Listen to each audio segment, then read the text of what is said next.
आवाम को बिजली बिलों में कितना रिलीफ दिया जाएगा? IMF ने तहरीरी प्लान मांग लिया। पूछा रिलीफ दिया तो कितना टैक्स कम होगा? क्या किसी और मद से ये रकम निकालेंगे? आज शाम आलमी मालियाती फंड को तहरीरी प्लान भेजे जाने का इम्कान। निगरां वजीर खजाना शमशाद अख्तर कहती हैं माली गुंजाइश न होने पर सब्सिडी नहीं दे सकते।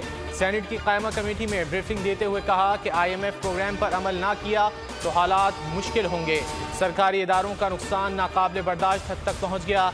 निजकारी को तेज करना होगा। हुकूमत मुखलिसाना तौर पर आवाम की बेहतरी के लिए काम करेगी। पेट्रोलियम मसनूआत की कीमतों में इजाफे का इम्कान। पेट्रोल मजीद 10 रुपये फी लीटर महंगा होने का खदशा। हाई स्पीड डीजल की कीमत में 15 रुपये इजाफे का इम्कान। डीजल पर पेट्रोलियम लेवी मजीद 2 रुपये बढ़ाने की भी तजवीज़। मिट्टी के तेल और पेट्रोल पर लेवी बरकरार रखने की सिफारिश। पेट्रोलियम मसनूआत की कीमतों में इजाफे की हतमी मंजूरी निगरां वज़ीर आज़म देंगे।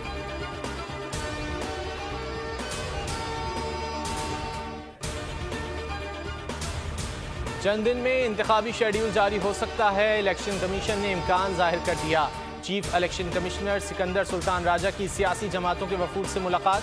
ANP, BAP और BNP की वफूद शामिल। कहा चंद दिन में इंतखाबी शेड्यूल आ सकता है। ANP ने मुतालबा किया कि इलेक्शन का इनेकाद आइन के मुताबिक 90 दिन के अंदर होना चाहिए।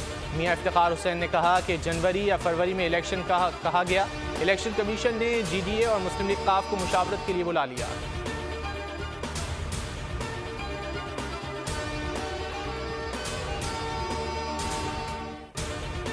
साइफर केस में चेयरमैन PTI के जुडिशल रिमांड में 13 सितंबर तक तौसी। ऑफिशियल सीक्रेट एक्ट अदालत के जज अबुल हसनात जुल्करनैन ने अटक जेल में केस की समाअत की। साइफर केस की समाअत अटक जेल में करने का मामला इस्लामाबाद हाई कोर्ट पहुंच गया। वज़ारत कानून का केस अटक जेल में मुंतकिल करने का नोटिफिकेशन चैलेंज। चेयरमैन PTI ने इस्तदा की नोटिफिकेशन गैर कानूनी है, कलअदम करार दिया जाए।